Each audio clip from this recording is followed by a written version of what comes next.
दोस्तों नमस्कार। ज़रा सोचिए, क्या आपने कभी सोचा था कि एक दिन ऐसा भी आएगा जब इस देश के सबसे मुखर, सबसे बेबाक, सबसे ईमानदार अभिनेताओं में से एक के खिलाफ एक के बाद एक करके तीन तीन गैर जमानती वारंट जारी कर दिए जाएंगे।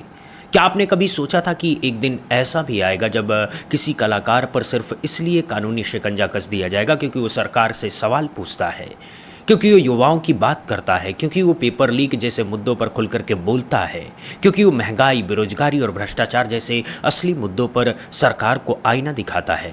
जी हाँ दोस्तों, हम बात कर रहे हैं साउथ सिनेमा के सुपरस्टार प्रकाश राज की, जिसका नाम आज इस देश के सबसे मुखर और सबसे निडर अभिनेताओं में से सबसे ऊपर लिया जाता है, जो ना तो किसी से डरते हैं और ना ही किसी की चापलूसी करते हैं, ना किसी सत्ता के सामने झुकते हैं, बल्कि सीधे सीधे सच बोलते हैं, खुलकर के सच बोलते हैं। और अब उन्हीं प्रकाश राज पर गिरफ्तारी की तलवार लटकने लगी है।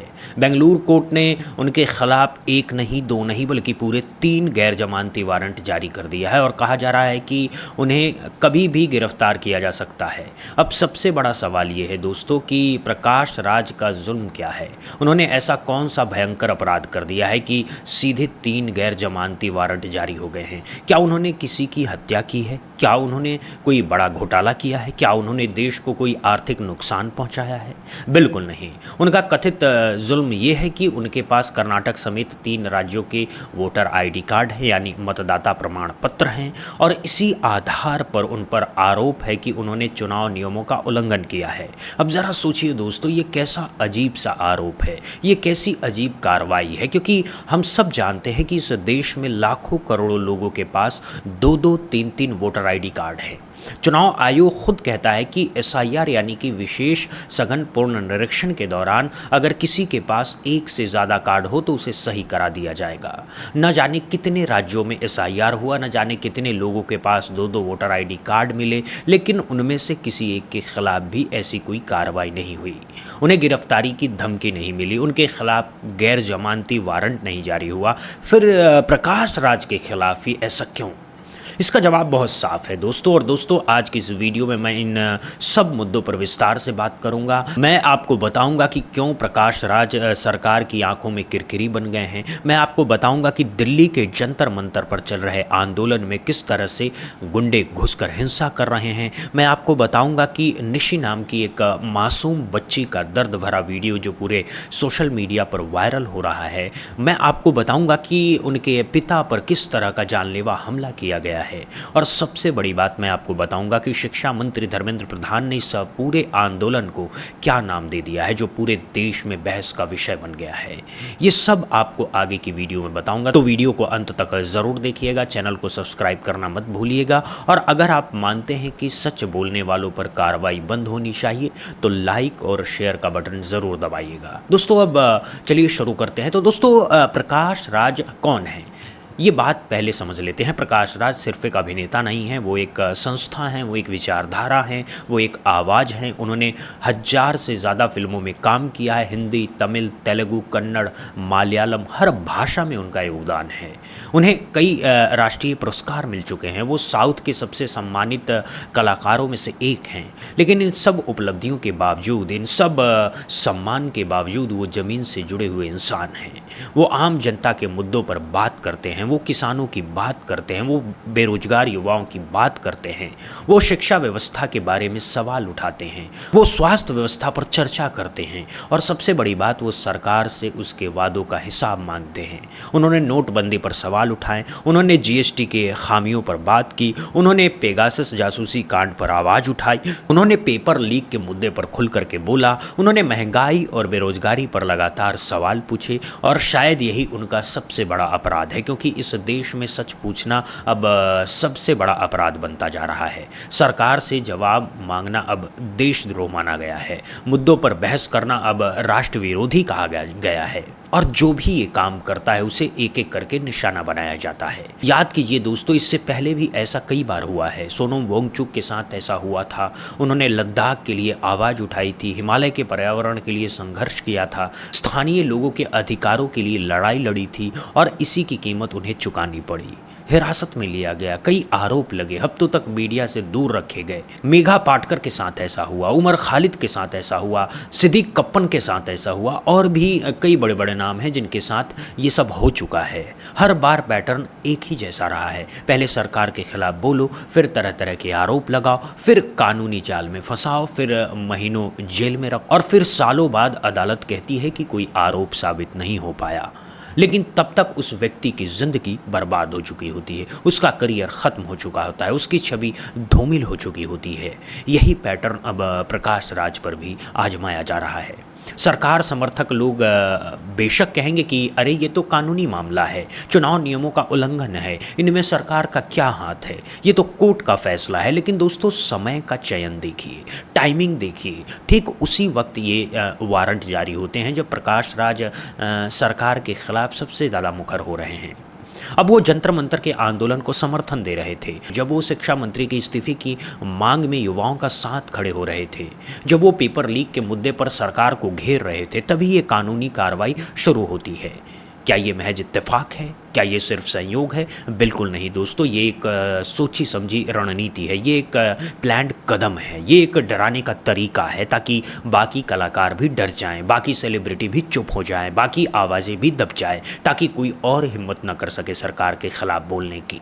अब बात करते हैं दिल्ली के जंतर मंतर की, जहां पिछले कई दिनों से कॉकरोच जनता पार्टी के समर्थक धरने पर बैठे हैं। उनकी मांग बहुत साफ है कि शिक्षा मंत्री धर्मेंद्र प्रधान इस्तीफा दे, नीट पेपर लीक की निष्पक्ष जांच हो, पेपर लीक के पीछे जो माफिया हैं उस पर सख्त कार्रवाई हो, और भविष्य में ऐसी घटनाएं रोकने के लिए सख्त कानून बनाए जाएं।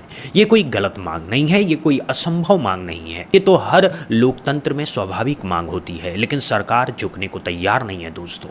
और जब सरकार के पास तर्क नहीं होते, जब उसके पास जवाब नहीं होते, जब उसके पास कोई समाधान नहीं होता, तब वो अपनी पुरानी रणनीति पर लौटती है, यानी आंदोलन को बदनाम करना, हिंसक तत्वों को आंदोलन में घुसाना, फिर मीडिया के जरिए ये दिखाना कि देखिए ये आंदोलनकारी कितने हिंसक हैं, ये कितने अराजक हैं, इन्हें कुचल देना चाहिए। यही खेल अब जंतर मंतर पर खेला जा रहा है। हाल ही में जंतर मंतर से एक बेहद दर्दनाक खबर सामने आई है जिसने हर एक संवेदनशील भारतीय का दिल कंपा दिया है।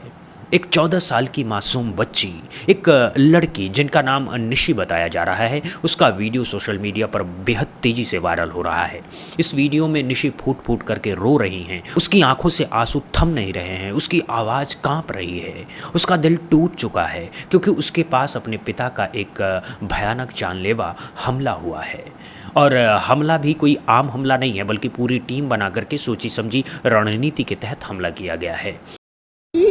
थोड़ी देर पहले यहाँ पर कुछ गंदे लोग आए थे, लेकिन अंधभक्त आए थे और पूरी टीम बनाकर आए थे। उन्होंने पापा पे हमला किया और उनको बहुत ज्यादा चोट लग गई है।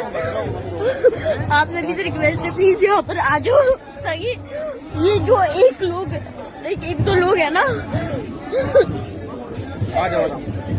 जिनको सिर्फ नाम का पकड़ रखा है, लेकिन उन्होंने हमला पापा में बहुत सारे लोगों ने मिलकर किया था और उनका 3 जगह सर फटा हुआ है।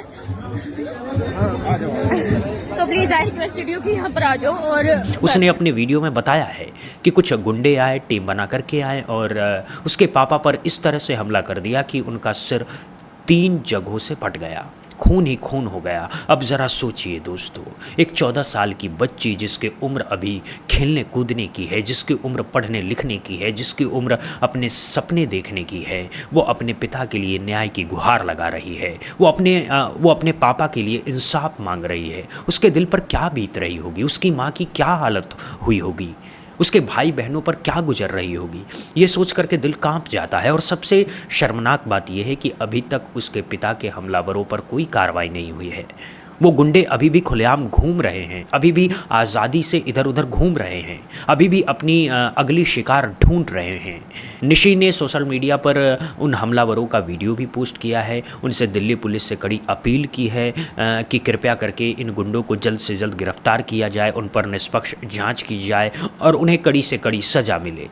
उसने खुद को अम्बेडकरवादी बताया है, यानी वो एक 14 साल की बच्ची संविधान के रक्षक बाबा साहब अम्बेडकर के विचारों को मानती है, उनके आदर्शों पर चलती है और उन्हीं संविधान निर्माता के देश में आज उसके साथ ऐसा हो रहा है। ये कितनी बड़ी विडंबना है दोस्तों, ये कितना बड़ा दुख है। अब बात करते हैं उन कथित गुंडों की जिन्होंने ये हमला किया। इस वीडियो में जो लोग दिख रहे हैं वो खुद को राम भक्त बताते हैं, खुद को हिंदुत्व का रक्षक कहते हैं, खुद को सबसे बड़े सनातनी कहते हैं, लेकिन उनके अंदर न सनातन की शिक्षा है, न धर्म का असर है, न संस्कारों की झलक है। सनातन धर्म तो सिखाता है अहिंसा परमो धर्म, सनातन धर्म तो सिखाता है वसुधैव कुटुंबकम, सनातन धर्म तो सिखाता है सर्वे भवन्तु सुखिनः। लेकिन इन सभी कथित रक्षकों के व्यवहार में इन सब का छींटा भी नहीं है। ये सब हिंसा फैलाते हैं, ये बस गालियां देते हैं, ये बस लोगों को डराते हैं और इन सबको सत्ता का खुला संरक्षण मिला हुआ है। इसीलिए ये बेलगाम होते जा रहे हैं, इसीलिए ये दिन प्रतिदिन हिमाकत बढ़ाते जा रहे हैं। जो वीडियो जंतर मंतर से सामने आ रहे हैं उसमें साफ दिखाई दे रहा है कि कैसे ये गुंडे आंदोलनकारियों को अकेला देख करके निशाना बनाते हैं, कैसे उनके सामने पहुंच करके डराते धमकाते हैं, कैसे झूठे आरोप लगाने की धमकी देते हैं, कैसे फर्जी वीडियो बना करके बदनाम करने की कोशिश करते हैं। उधर जाओ, क्या गाली नहीं, अबे देख ये सब वीडियो बनवाएगा, डिटेन करवाएगा कुछ से कुछ बोल करके। जाओ जाओ उधर जाओ। ये दोनों ये देखिए हमको अकेले देखे, देखिए फोन देखिए और इसके सामने ये देखिए यहाँ पर अकेले ये सब गलत डिटेन करवाता है। उसको अकेले को देखकर देखिए कैसे करें, देखिए ये सब गलत बोल के डिटेन करवाता है। फाड़ दूंगा यहीं पे, यहीं फाड़ दूंगा। नहीं आप लोग को नहीं, आप लोग को वर्दी का सलाम करता हूँ, लेकिन ये गलत चीज है। वीडियो यही वीडियो बना करके छोड़ता है। इसका वीडियो लगवाइए पहले, इसका वीडियो लगवाइए। और सबसे बड़ी बात यह है कि जब उनकी असली मंशा सामने आ जाती है तो दिल्ली पुलिस से बार बार गुहार लगाई जा रही है कि कृपया करके इन पर सख्त कार्रवाई की जाए, इनके खिलाफ केस दर्ज किया जाए, इनकी पहचान सार्वजनिक की जाए ताकि भविष्य में कोई और इस तरह की हिमाकत ना कर सके।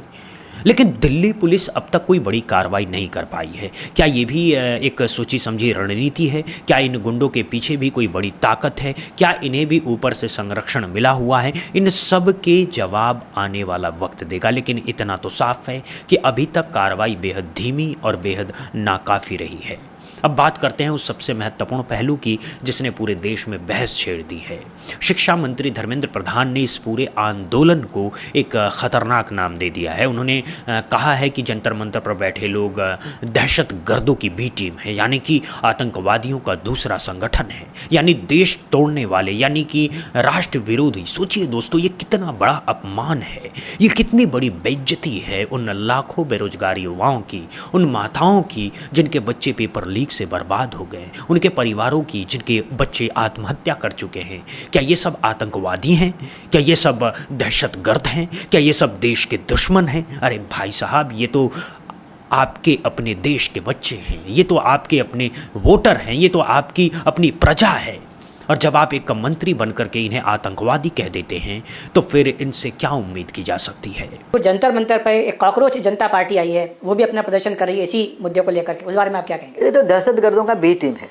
जिन लोगों को प्रजातंत्र ने सरे से अस्वीकार किया, वो छद्म रूप में आके इस प्रकार की व्यवस्था के पीछे पड़े हैं। धर्मेंद्र प्रधान का इस तरह का तेवर साफ बताता है कि उन्हें ऊपर से पूरा समर्थन मिल रहा है। उन्हें पता है कि चाहे जो भी हो, चाहे जितनी भी आलोचना हो, चाहे जितने भी विरोध प्रदर्शन हो, उनकी कुर्सी सलामत है, क्योंकि प्रधानमंत्री मोदी का आशीर्वाद उन पर बना हुआ है। और जब प्रधानमंत्री खुद उनके साथ हैं तो कौन उनका कुछ बिगाड़ सकता है? यही वजह है कि वो इस तरह की भाषा बोलने की हिम्मत कर रहे हैं। यही वजह है कि वो लाखों युवाओं की आवाज़ को इस तरह से कुचलने की कोशिश कर रहे हैं। यही वजह है कि वो आंदोलनकारियों को आतंकवादी तक कहने पर उतारू हो रहे हैं। अब इस पूरी कहानी का सबसे महत्वपूर्ण सबक क्या है दोस्तों? सबक ये है कि आज जो प्रकाश राज के साथ हो रहा है कल किसी और के साथ भी हो सकता है। आज जो निशी के पिता के साथ हुआ है कल किसी और के पिता के साथ भी हो सकता है। आज जिन्हें दहशतगर्द कहा जा रहा है कल किसी और को भी ये तमगा दिया जा सकता है। ये एक ऐसा सिलसिला है जो रुकने का नाम नहीं ले रहा है। और जब तक हम चुप रहेंगे, जब तक हम तमाशबीन बने रहेंगे, जब तक हम सिर्फ अपने काम से मतलब रखेंगे, तब तक ये सिलसिला बढ़ता ही जाएगा। हमें ये समझना होगा कि लोकतंत्र सिर्फ वोट देने का नाम नहीं है, लोकतंत्र है जागरूकता का नाम, लोकतंत्र है सवाल पूछने का नाम, लोकतंत्र है अन्याय के खिलाफ खड़े होने का नाम, लोकतंत्र है दूसरों के दर्द को अपना समझने का नाम।